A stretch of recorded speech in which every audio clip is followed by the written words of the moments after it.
So hello class 11th, कैसे हैं आप सब। आई होप सब बढ़िया होंगे और सबकी लाइफ जो है वो बहुत मस्त चल रही होगी और साथ में आप लोग अपनी तैयारी जो है आई होप कि बहुत अच्छे से कर रहे होंगे, जो भी आपके एग्जाम जो है आने वाले हैं। अगर मैं बात करूं विंटर जोन के एग्जाम्स की, तो विंटर जोन के एग्जाम्स तो बिल्कुल सर पे हैं। 1 महीने 1.5 महीने के बाद आपके एग्जाम स्टार्ट हो जाएंगे। सो रही बात समर जोन की, तो आपके पास भी कोई बहुत ज्यादा टाइम नहीं है। मैं आप लोगों के लिए लेकर आ गया हूं एक मोस्ट वेटेज चैप्टर के बारे में कि भाई कौन सा चैप्टर कितना वेटेज रखता है आप लोगों के लिए। तो ये वीडियो जो है आपकी वो केमिस्ट्री के ऊपर रहेगी। केमिस्ट्री की जो आपकी बुक है क्लास 11th की, उसके अंदर सर हम ऐसा कौन से कंसेप्ट को ज्यादा पढ़े जो हमको ज्यादा मार्क्स दिलवा सकते हैं as compare to these those topics जो हम अगर छोड़ भी दें सर तो कोई टेंशन तो नहीं है। क्या उसमें से प्रोबेबिलिटी है ज्यादा क्वेश्चन आने की या नहीं है, वो सब चीजें यहाँ पर डिस्कस करेंगे। हाई वेटेज टॉपिक के बारे में मैंने एक बार अपनी रील में बात करी थी, तो उसके अंदर भी बच्चों के यही थे डाउट्स कि सर हमको ये नहीं पता चलता कि एक्चुअली में हाई वेटेज टॉपिक हैं कौन से, हाई वेटेज टॉपिक कौन से हैं जिससे हम उनको ही ज्यादा प्रेफरेंस दें। तो यहां पर बच्चे हमारा मेन फोकस यही रहेगा कि हम 20% एफर्ट मारें, हम 20% तक एफर्ट्स मार कर 80% तक का फल जो है वो प्राप्त कर पाए। सो कोशिश हमारी यही रहेगी कि भाई ज्यादा से ज्यादा अच्छा रिजल्ट जो है हमारा बने। सो लेट्स स्टार्ट यार, ज्यादा टाइम नहीं लगाऊंगा। मैं आपको बता रहा हूं कि आप लोगों के लिए एक चीज है, यहां पर सिर्फ 4 चैप्टर पढ़ के आप 40 नंबर ले सकते हो। 70 नंबर का पेपर होता है आपका। कितने नंबर का पेपर होता है? 70 नंबर का पेपर होता है। सिर्फ 4 चैप्टर पढ़ के 40 नंबर आपके आ सकते हैं। इट डिपेंड्स ऑन यू कि आप उसको कैसे पढ़ रहे हैं। तो आप खुद सोचो। मैं देखो ये नहीं बोल रहा हूं कि आप लोगों को फुल मार्क्स नहीं लाने हैं, क्या आपको फुल मार्क्स लाने हैं। मैं ये उन बच्चों को कह रहा हूं जिन्होंने बिल्कुल भी नहीं पढ़ा और जिन बच्चों ने सिलेबस अच्छे से कंप्लीट किया है। आई रिक्वेस्ट यू ऑल कि बच्चे अच्छे से रिवीजन करो। अगर आपको मार्क्स चाहिए, पीवाईक्यू सॉल्व करो, सब कुछ सॉल्व करो। जिसने कुछ भी नहीं पढ़ा हुआ आप इसके ऊपर बिल्कुल टोटली रिलाई कर सकते हो, और जिन्होंने पढ़ लिया है सब कुछ तो उनको ये पता चल जाएगा कि फिर भी अगर जो हमको रिवीजन करनी है तो ज्यादा कौन से टॉपिक की रिवीजन करनी है। तो इस बात को ध्यान में रखना, जो मैं आपको बता रहा हूं बहुत इंपॉर्टेंट चीजें हैं। सो लेट्स स्टार्ट बच्चे।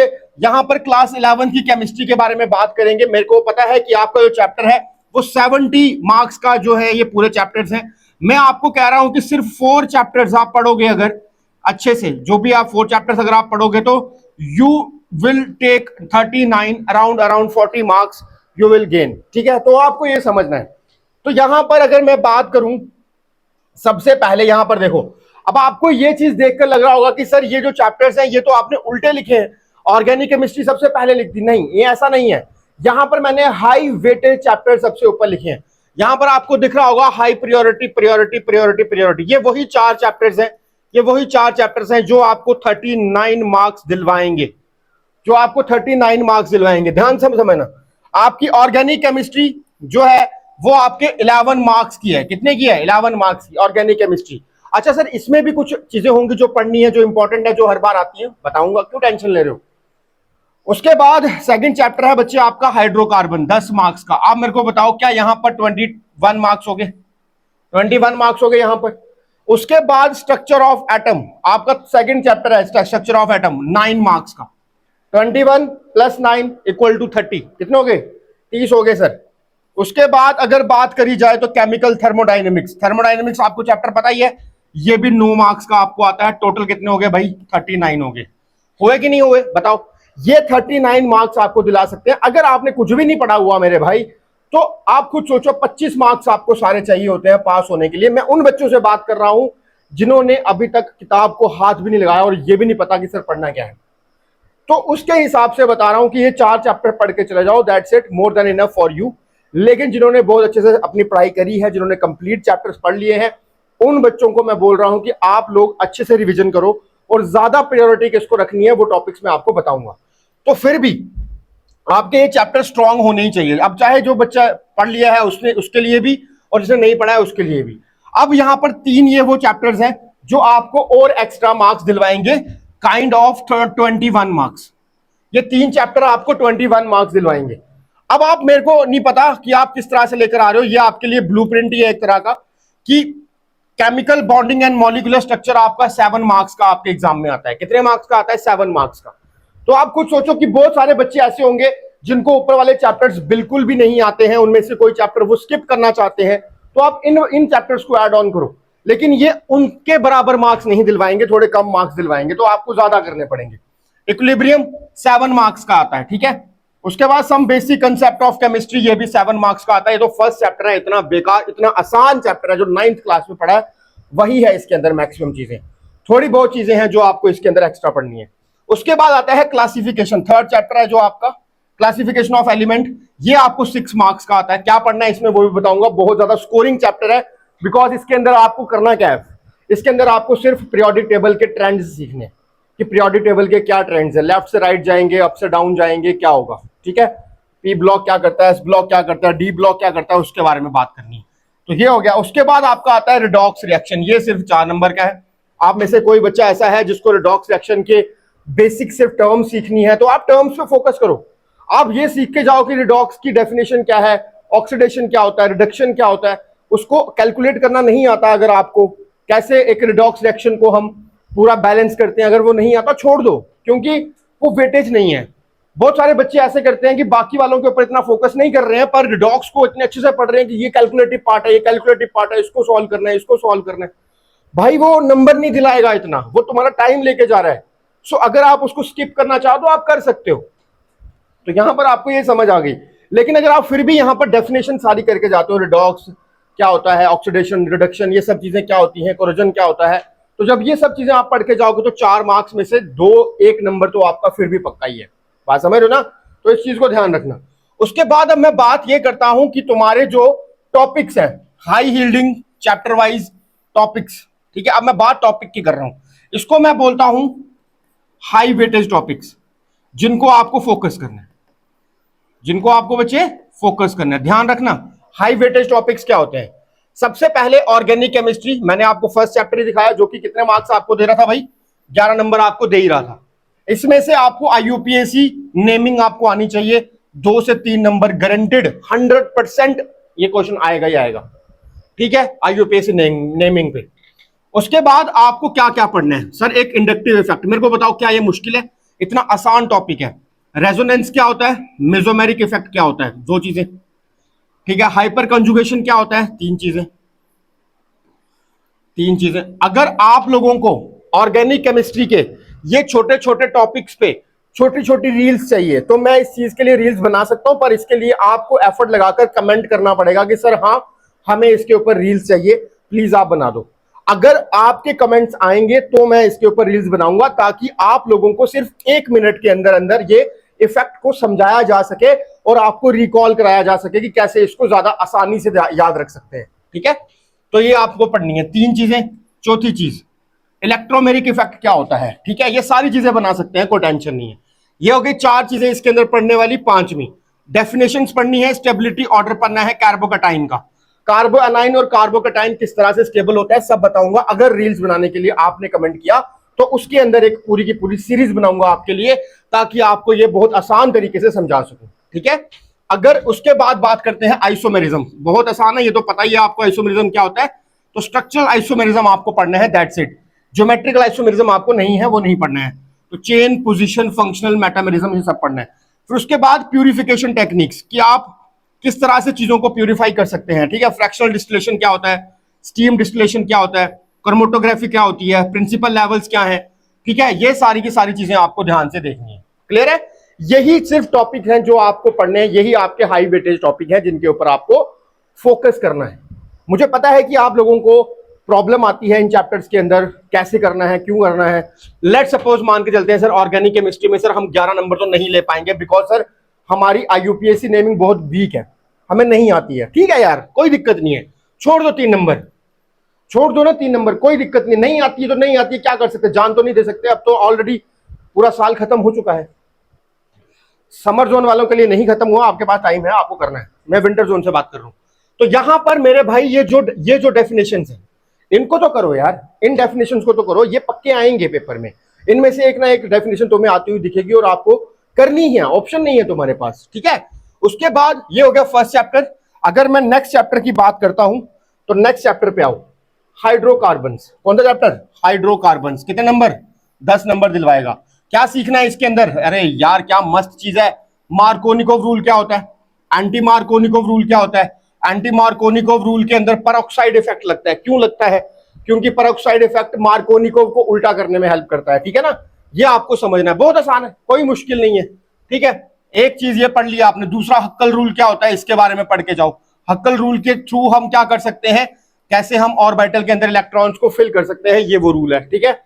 थर्ड, बेंजीन की रिएक्शंस क्या होती हैं, मैकेनिज्म बताने हैं आपको, कुछ मैकेनिज्म आएंगे। Mechanism of nitration, halogenation, sulphonation, Friedel Crafts alkylation, acylation क्या होता है, ठीक है। ये फ्रिडल क्राफ्ट के ही दो रिएक्शंस है, एल्काइलेशन और एसाइलेशन, पढ़ के जाने हैं। तीन चीजें हो गई। चौथी, ओजोनोलिसिस क्या होता है, एल्कीन ओजोनोलिसिस प्रोडक्ट्स प्रेडिक्शन बतानी है आपको, ठीक है। रिपीटेड शॉर्ट क्वेश्चंस के अंदर ये बहुत बार पेपर में पूछा गया है। अब आप तुम्हें लगेगा कि सर इसमें क्या करें यार, ये चलो ज्यादा नहीं कर पाओगे, कम से कम ये तो कर पाओगे, ये हाई वेटेज टॉपिक है, बहुत बार पूछे गए हैं, तो इनको करना है, सिंपल सी बात है, ऑप्शन नहीं है हमारे पास। और नेक्स्ट बात करता है स्ट्रक्चर ऑफ एटम की। तो स्ट्रक्चर ऑफ एटम में सबसे पहला क्या करना है आपको, बोर मॉडल। भाई बहुत ही बार पूछा गया है Bohr model. Postulates and limitations. Second, quantum number, her bar paper में आता है, पता ही है तुम्हें, 4 क्वांटम नंबर्स पढ़ लेने हैं। इलेक्ट्रॉनिक कॉन्फ़िगरेशन रूल्स कैसे हैं, क्या क्या पढ़ना है इसमें। पहला, अफबाउ प्रिंसिपल, थर्ड बोल रहा हूं मैं इसमें, अफबाउ प्रिंसिपल। चौथा, पॉली एक्सक्लूजन। पांचवा, हुंड रूल, खत्म। समझे, कितने छोटे कितने ही बड़े हैं ये, आप कुछ सोचो, एक एक पेज के भी नहीं है यार, आधे आधे पेज के हैं। सिर्फ रूल समझाना है कि इस तरह से रूल्स फॉलो होते हैं इसमें, बहुत आसान है। उसके बाद डी ब्रॉगली हेजनबर्ग फॉर्मूलाज, इनके बारे में आपको पढ़ना है। डायरेक्ट फॉर्मूला आता है, डायरेक्ट क्वेश्चन पूछा जाता है इसके ऊपर से, क्लियर है, कर लोगे। अब आता है थर्मोडाइनेमिक्स में, 9 नंबर का चैप्टर है, हेस लॉ। क्या ही है यार ये, इतना आसान है ये हेस लॉ। आप मुझे बताओ, एक डेफिनेशन पूछेगा, एक न्यूमेरिकल पूछेगा। चलो ठीक है, आपको न्यूमेरिकल नहीं आया या कोई भी कारण है आपको न्यूमेरिकल नहीं आते हैं, अगर आते हैं तो बहुत बढ़िया बात है, नहीं भी आता है तो हेस लॉ की डेफिनेशन याद करके चले जाओ, उसका एक्सप्रेशन अगर कोई तुम्हें लिखाया है तो वो करके चले जाओ, बात समझ रहे हो।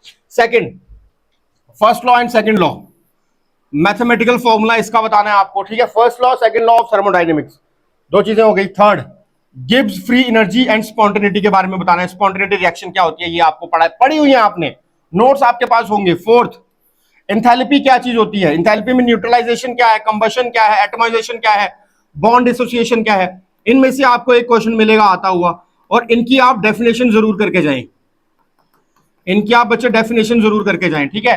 ये आपको बेनिफिट देंगे।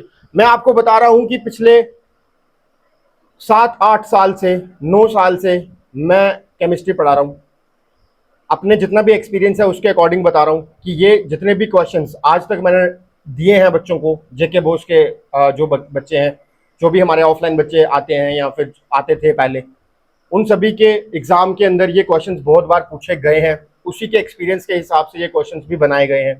सो आई होप कि आप लोगों को ये क्वेश्चन जो है आप इनको बहुत अच्छे से पढ़ के जाओगे। ये उन बच्चों से बात कर रहा हूँ जिन्होंने कुछ भी नहीं पढ़ा हुआ, और जिन्होंने पढ़ा हुआ है तो आप लोगों ने सबसे पहला यही काम करना है कि आपको सभी चीज़ों को बहुत अच्छे से रिवाइज करना है। पर फिर भी अगर आप प्रायोरिटी वाइज रिवाइज करना चाहते हैं तो वो ज़्यादा बेटर चीज़ है। सबसे ज़्यादा इनको प्रायोरिटी दो, उसके बाद बाकी टॉपिक्स को ज़्यादा प्रायोरिटी दो। मतलब प्रायोरिटी भी हमको एक सेट करनी पड़ती है, बिकॉज हमारे पास हमेशा उतना टाइम नहीं होता जितना हमारे पास शुरू में होता है या लास्ट में होता है, ठीक है ना। तो टाइम के वजह से हमें चीज़ों को चूज करना पड़ता है कि कौन सी चीज़ ज़्यादा इंपॉर्टेंट है, कौन सी चीज़ ज़्यादा इंपॉर्टेंट नहीं है। आई होप कि मेरी बात जो है वो आपको समझ आ रही होगी। उसके बाद केमिकल बॉन्डिंग की बात करते हैं। केमिकल बॉन्डिंग में वेस्पर थ्योरी बहुत बार पूछी गई है, वेस्पर थ्योरी, ठीक है, उसकी शेप, ज्योमेट्री, ये क्वेश्चन दिख रहे हैं तुम्हें, ये दिख रहे हैं, ये पढ़ के चले जाना भाई, बहुत ही बार पूछे गए हैं, ये पढ़ के चले जाना। अब मत बोलना कि सर आपने बताया ही नहीं था क्या आता है, यही भाई पूरा डाला है, पूरा बताया मैंने क्या क्या आ सकता है, ठीक है। उसके बाद हाइब्रिडाइजेशन क्या होती है, sp sp2 sp3 spd sp3d क्या होती है, डिटर्मिनेशन मेथड्स क्या है, कैसे इनको फाइंड आउट करेंगे, सब पता होना चाहिए। मॉलिक्यूलर ऑर्बिटल थ्योरी, 3 चीजें, इतना आसान है, डायग्राम बनाना आनी चाहिए, और डायग्राम मैक्सिमम इन तीनों की बहुत बार पूछी गई है, तो मान के चलोगे इसी में से पेपर में आने वाली है इस बार भी, पहले भी इन्हीं में से पूछी गई है और इस बार भी पेपर में आने वाली है, गारंटी है, देख लेना, ठीक है। Hydrogen bonding, 4th topic, hydrogen bonding में टाइप्स बतानी है, इंटर इंट्रामोलिकुलर बॉन्डिंग कैसे होती है, इसके अंदर आपको हाइड्रोजन की बॉन्डिंग बतानी है, वाटर की बॉन्डिंग बतानी है आपको, ठीक है ना। आप अल्कोहल की भी बता सकते हो, ठीक है, इंट्रा और इंटर में क्या फर्क होता है, प्रॉपर्टीज ऑफ वाटर की बतानी है यहाँ पर, ठीक है, बात समझ आ रही है। बहुत इजी टॉपिक्स है। केमिकल बॉन्डिंग हो गया। इक्विलिब्रियम के अंदर सबसे पहला ली चैटलियर प्रिंसिपल, तुम कितने भी पेपर पिछले वाले उठा के देख लो, अगर आप 10 पेपर उठाते हो, 10 पेपर में से 7 पेपर में ली चैटलियर प्रिंसिपल आपको दिखेगा मिला आया हुआ, तो मान के चलो कि आपका 8वां पेपर है वो जिसमें आने वाला है। तो effect of temperature, pressure, concentration, ये सब की सब चीजें आपको अच्छे से पढ़ के जानी है। फिक्स्ड 3 से 5 नंबर का ये क्वेश्चन आता है, फिक्स्ड 3 से 5 नंबर का। पीएच या बफर सॉल्यूशन के बारे में आता है, सिंपल पीएच न्यूमेरिकल्स आते हैं पीएच के ऊपर, पीएच फाइंड आउट करना होता है, बफर की डेफिनेशन बतानी है, बफर सॉल्यूशन क्या होता है, ठीक है। सॉल्युबिलिटी प्रोडक्ट क्या होता है, केएसपी, रिलेशन बिटवीन बताओ सॉल्युबिलिटी के अंदर, ठीक है, और केएसपी के अंदर बताओ, रिलेशन बिटवीन केपी एंड केसी के अंदर बताओ। ये डेरिवेशंस आपको पूछी जाती हैं। बस इतने ही तो टॉपिक करने हैं, 3 से 4 टॉपिक इसके हैं, बस 3 से 4 टॉपिक है। मैंने आपको बताया ये क्वेश्चन, ये टॉपिक ज्यादा रिपीट हो रहे हैं। मान के चलो कि आपने 70 नंबर का पेपर पूरा रिपीट, ये वाला जो है ये सारा पढ़ लिया है। अगर इसमें से सारा रिपीट नहीं भी हुआ, 70% रिपीट हुआ, 70% सिर्फ कह रहा हूं मैं, सिर्फ 70% कह रहा हूं, तो आप 70 नंबर के हिसाब से 70% निकाल लेना। 70% के हिसाब से आप 70% निकाल लेना भाई, तुम्हें समझ आ जाएगा कि तुम्हारे जो नंबर है वो 50 प्लस बन रहे होंगे थ्योरी में। 70 में से 50 प्लस बन रहे होंगे, 55 के आसपास। तो आपको लेकर चलना है। ये हो गया आपके चैप्टर्स। लास्ट बोल रहा है कि 17 मार्क्स जो है वो total quick scoring remaining topics हैं। कुछ टॉपिक ऐसे हैं जो आपको 17 मार्क्स दिलाएंगे, जैसे सम बेसिक कंसेप्ट, ये 7 नंबर का आपको चैप्टर है। मोल कंसेप्ट पढ़ के जाओ, बहुत सिंपल चीज यार। इंपेरिकल फॉर्मूला क्या होता है, मॉलिक्यूलर फॉर्मूला क्या होता है, उसकी डेरिवेशंस कैसे आती हैं, ये पढ़ के जाओ। लिमिटिंग रिएजेंट क्या होता है, ये नहीं आता क्या, ये आता है पेपर में, है ना। ये हो गया एक चीज। दूसरी चीज, पीरियोडिक टेबल में से 6 नंबर का आयोनाइजेशन एंथैल्पी क्या होती है।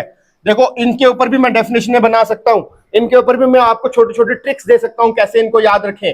अगर आप लोगों को इनमें ट्रिक्स चाहिए, अगर आपको लगता है कि सर हमें इनकी जरूरत है, तो प्लीज आप कमेंट में, अगर आप कमेंट करोगे तभी आपको इनके ऊपर मैं छोटे छोटे रील्स बना के दूंगा ताकि आपको याद रहे, ठीक है। तो याद रखना, आयोनाइजेशन एंथैल्पी क्या है, इलेक्ट्रॉन गेन एंथैल्पी क्या है, एटॉमिक आयनिक रेडिक ट्रेंड्स क्या है, ये सब चीजें आपको पता करनी है। पीरियोडिक टेबल के अंदर क्या ट्रेंड्स होते हैं, किस तरह से फॉलो किए जाते हैं।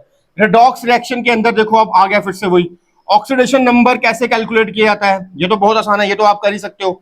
दूसरा आ गया बैलेंस रिडॉक्स रिएक्शन, ये सबसे ज्यादा प्रॉब्लम क्रिएट करता है, मुझे पता है ना, इसीलिए मैं बता रहा हूं, क्योंकि पढ़ाया है मैंने बच्चों को, ठीक है ना। इतने सालों से मैंने बच्चों को पढ़ाया और मेरे एक्सपीरियंस के हिसाब से मैं बता रहा हूं कि बच्चों को सबसे ज्यादा प्रॉब्लम आती है ये बैलेंस करने में।